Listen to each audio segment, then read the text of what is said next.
สบายดีข้าพเจ้าชื่อสอนประสิทธิ์ปทุมมาจิตมื้อนี้ข้าพเจ้ามีเทคนิคเกี่ยวกับการแต้มเส้นแสดงอยู่ใน Word เนาะแบบง่ายๆมาฝากการแต้มเส้นแสดงตัวอย่างเราต้องการแต้มรูปเส้นแสดงตัวนี้เราจะเฮ็ดจังไดเนาะโดยที่บ่ต้องใช้ชาร์ตนี่บ่ใช้ก็ได้เนาะอันนี้มันขั้นตอนการใช้เพื่อวิเคราะห์เนาะถ้าเราจะใช้ตัวนี้เราต้องมีข้อมูลคีย์เข้ามันค่อยออกเป็นแสดงมาให้เราแต่ถ้าเราบ่มีข้อมูลเราเห็นเนี่ยปึ้มแล้วเราเกี่ยวกับรูปแนวนี้เราสิแต้มจังไดท่านเรามาเบิ่งวิธีแต้มเลยเนาะ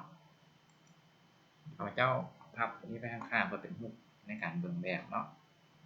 เราก็เปิด Word ขึ้นมาตัวอย่างข้าพเจ้าได้เปิดไว้แล้วเนาะการแต้มเนาะลูกศรเส้นตัวนี้เนี่ยเราไปเลือกเอา insert เนาะ insert แล้วเข้ามา sharp เนาะหรือว่าเข้าไปนี้เลือกเป็นตัวนี้เนาะ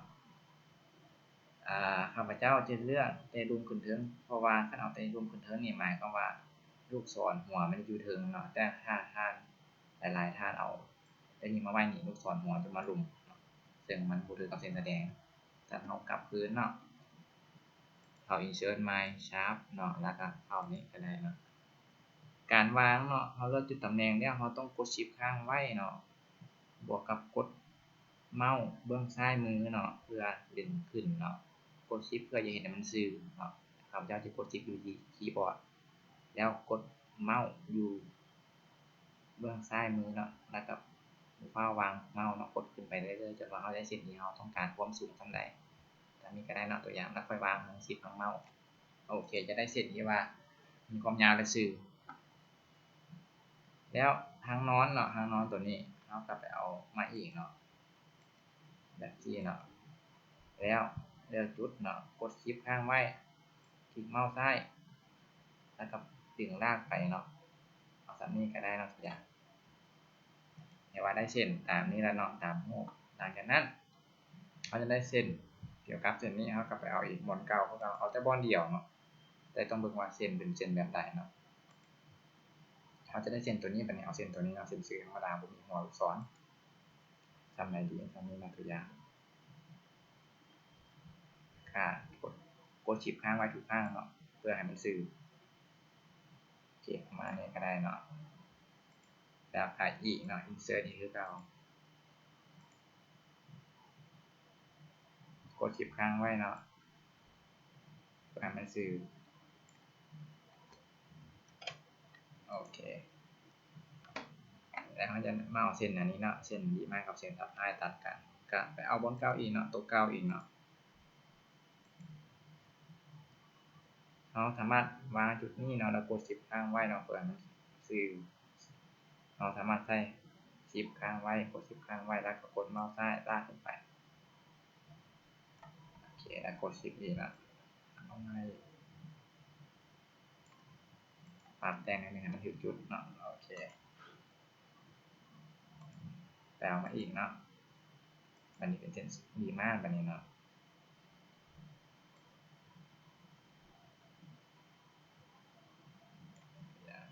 กดชิปข้างไว้ได้อย่าลืมทุกครั้ง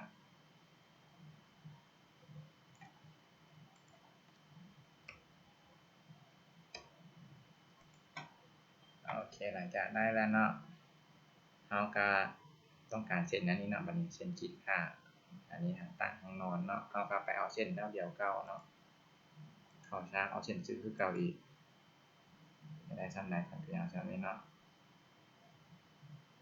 กดชิปข้างไว้เนาะคือเก่าลากเมาส์ไปให้มันถึงจุดที่เราต้องการโอเคแล้วเขาจะได้เส้นขีดค่าเขาก็คลิกเข้าเส้นนี้คลิกให้เป็นเส้นนี้มี2หัวนี้ขึ้นมาแล้วเลือกอยู่นี่เนาะสตาร์ชาร์ปสไตล์เนาะรูปแบบของชาร์ปเลือกตัวนี้เนาะหรือว่าตัวใดก็ได้ที่เราอยากได้ตัวนี้โอเคตอนนี้มาได้เส้นนี้เนาะเราก็ไปเลือกอีกเอา insert มาเก่าชาร์ปอีกเก่าเนาะแล้วคลิกเป็นชื่อนี้กด10ครั้งไว้เพื่อให้มันซื่อเนาะจะได้สินค้าเขาก็เห็นเอาเก่าเนาะคลิกเป็นสีได้ไปเลือก ตัวเก่าเนาะตัวนี้ก็ได้ตัวอย่างแต่แล้วเขาก็ copy เลยก็ได้เนาะคลิกใส่เพื่อ copy บ่อยากเฮ็ดได้เพื่อ copy เอาก็ได้เนาะ Ctrl C อยู่คีย์บอร์ดเนาะวิธี copy หลังจากนั้น Ctrl V เป็นการพาสเนาะ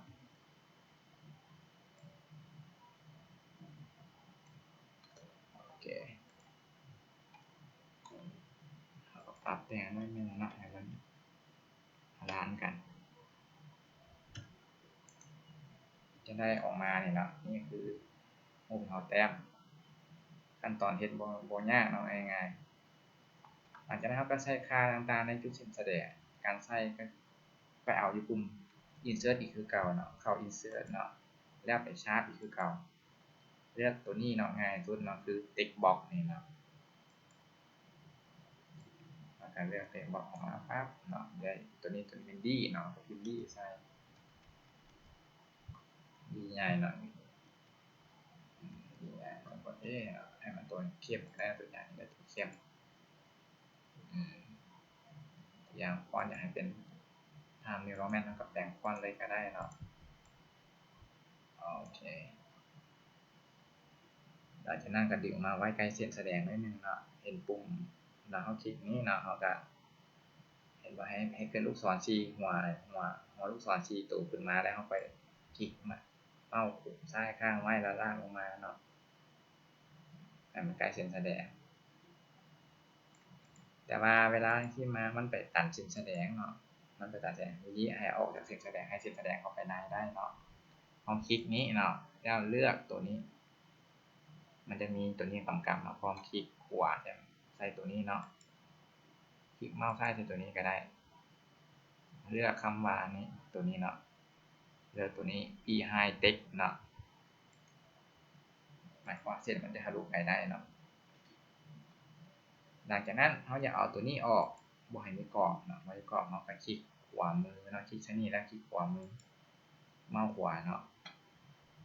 คลิกเมาส์เบื้องขวามือเด้อแล้วไปที่ format sharp จะขึ้นตัวนี้ขึ้นมาเนาะเขาก็เลือกคำว่า sharp option ของ sharp มีอย่างใดเนาะมี fill มีลายเขาเลือกแต่ลายนะเพราะเขาต้องการให้เส้นมันหาย fill นี่ผมเอากันได้เนาะเอาแต่ลายอย่างเดียวเอาลายแล้วก็คลิก no line คือบ่มีเส้นก็จะบ่มีเส้นขึ้นมาแล้วเขาก็เอาปิดออกอะไรบ่ได้ใช้ปิดออกเนาะโอเคตัวนี้เนาะเขาก็ copy เลยก็ได้เนาะ copy Ctrl C Ctrl V แล้วเนาะ Ctrl C หมายความ copy Ctrl V มันวางเนาะหรือว่าพาสใส่เราต้องแทนเป็นลูกศรอันนี้เป็นมาหัวสามเหลี่ยมนี่ขึ้นมาเนาะปั๊บ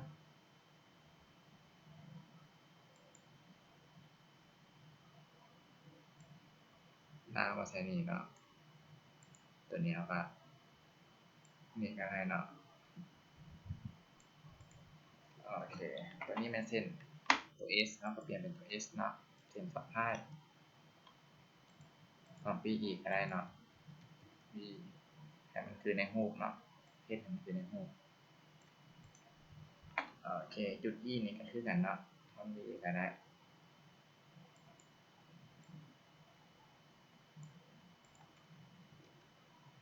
E เนาะโอเคจุดสมดุลตัวนี้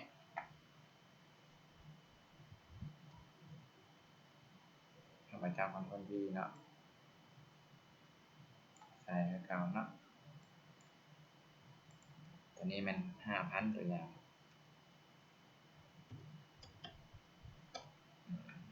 5,000 นะครับ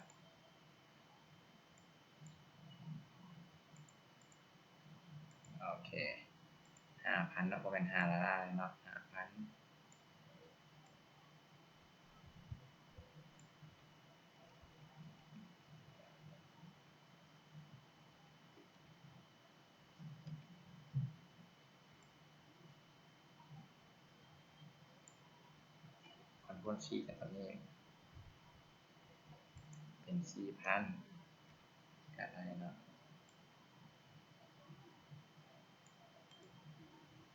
บ่ยากเลยเนาะตัวนี้ตัวนี้แล้ว copy อีกเนาะ Ctrl C copy แล้วก็ Ctrl V นะมาใส่นี่ ตัวนี้เป็นอย่างละ400มีศูนย์ออกจากตัว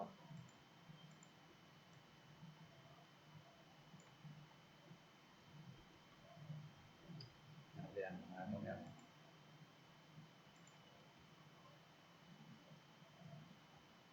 คอนโทรลซีคอนโทรลวี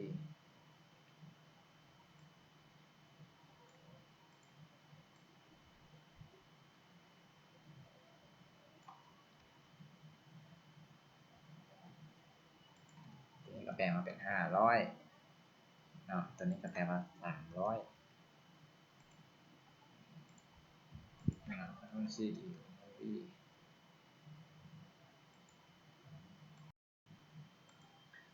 มาเพราะนี่เขาเรียกว่าเส้นแสดงเขาก็เกือบแล้วเนาะบ่ยากปานเนาะเส้นแสดงยังแกนราคาแกนตั้งเขาต้องได้ใส่แล้วเนาะยังบ่ได้ใส่คอนโทรลซีก๊อปปี้ตัวนี้ไปก็ได้เนาะอันนี้แต่ว่าราคาเนาะราคา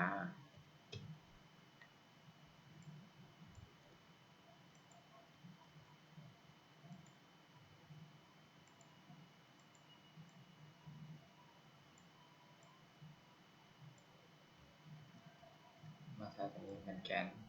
ปริมาณ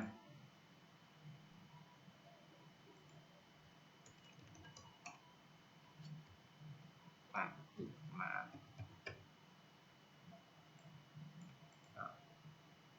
เป็นตัวนี้เนาะตัวนี้กับปริมาณเนาะตัวนี้ผมมีเอาออกเนาะโอเคแต่ว่าเส้นแสดงเขามองนี่แปลว่าสิ้นสุดเนาะสมบูรณ์แบบแต่ว่าเขาอยากกรุ๊ปมันเพื่อให้อยู่ในกลุ่มเดียวกันเขาก็กรุ๊ปได้เนาะมีวิธีกรุ๊ปก็คือเขาต้องได้คลิกเส้นแสดงก่อนเนาะคลิกเส้นแสดงนี้คลิกขวาแล้วคอนโทรลกดคอนโทรลด้วยคีย์บอร์ดค้างไว้เด้อเฮ็ดอันนี้เพื่อหยังเพื่อจะกรุ๊ปเส้นแสดงให้มันอยู่ในหมวดเดียวกันบ่ให้มันแตกจากกันเนาะ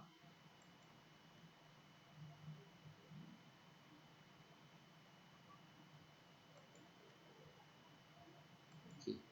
เนาะ